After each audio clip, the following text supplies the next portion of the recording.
देखिए, ये against women और बच्चियों के लगातार बढ़ रहे रेप, महिलाओं का गायब होना, उनके ऑर्गन्स का भी ट्रेनिंग होना, लगातार ये केसेस बढ़ रहे हैं। और हमारी पार्टी भक्तचरण जी के नेतृत्व में लगातार इन बातों को उठाने का काम कर रही है। लेकिन अनफॉर्चुनेट है, फैक्ट फाइंडिंग टीम के तहत हम लोग कांग्रेस पार्टी से आए। महिलाओं के नाते हमारी पार्टी चाहती थी कि और अच्छे से इस बात को महसूस किया जाए। अध्यक्ष चाहते थे कि इस बात को महसूस किया जाए। हम लोग आपके बीच में आए, पूरे उड़ीसा में कई जगह पे 3 दिन लगातार दौरा किया। एक बात तो आपको बता दें, मुझे लगता है कंटिन्यू अगर एक साल भी हम लोग डेली कई 400-500 किलोमीटर चलेंगे भी तो हर 5 किलोमीटर पे एक परिवार की बच्ची के साथ असॉल्ट हुआ है। हर 2 किलोमीटर पे हर बस्ती में एक बच्ची के साथ असॉल्ट हुआ है, एक बच्ची का रेप हुआ है।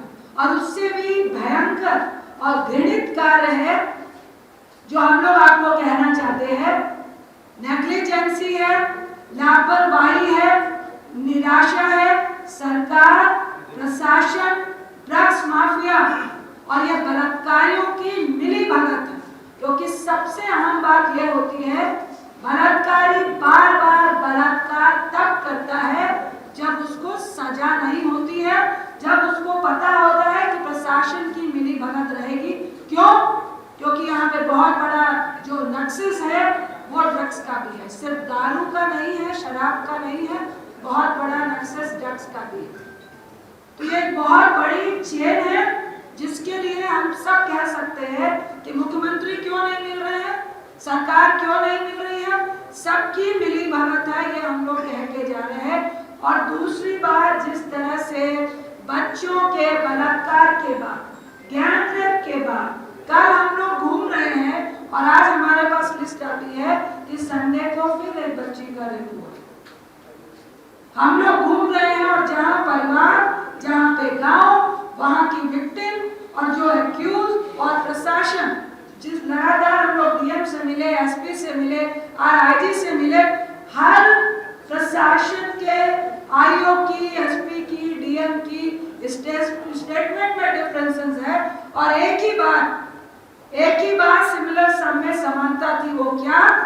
एट एनी कॉस्ट हमारी सरकार जो बेटी बचाओ बेटी पढ़ाओ का नारा देती है, ये बिल्कुल झूठ है। ये जो डबल इंजन की यहाँ सरकार है वो बेटी बचाओ नहीं, निश्चित तौर से बेटियों को अगर बचाना है तो निश्चित तौर से ये भाजपाइयों से बचाना है, इस मिली भगत से बचाना है। हम लोग एज अ राज्यसभा मेंबर, हमारी लोकसभा मेंबर इस मुद्दे को अपनी पार्टी से रिक्वेस्ट कर रहे हैं, हम लोग इसको राष्ट्रपति तक लेके जाएंगे।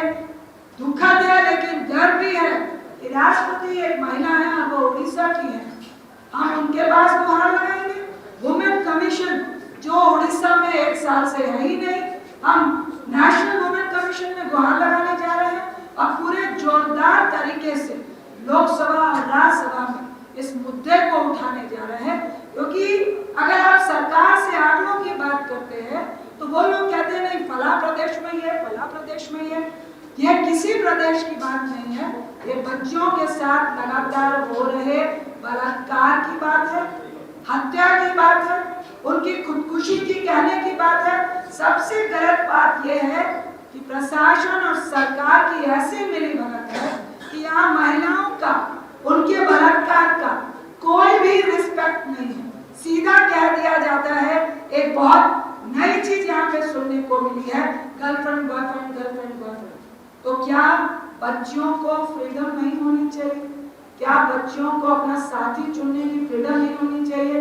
लेकिन यहाँ पे उसकी आड़ में सरकार और प्रशासन जो एक्यूज है, जो रेपिस्ट है, उसको सरेआम बचाने का काम कर रही है, जो घृणित है। ये सिर्फ अशोभनीय नहीं है, घृणित है। और हमें शर्म आ रही है ऐसा महिला होने के नाते। इन मुद्दों को हम लोग दोबारा से दिल्ली में उठाने वाले हैं जैसा कि हम सब ने बताया,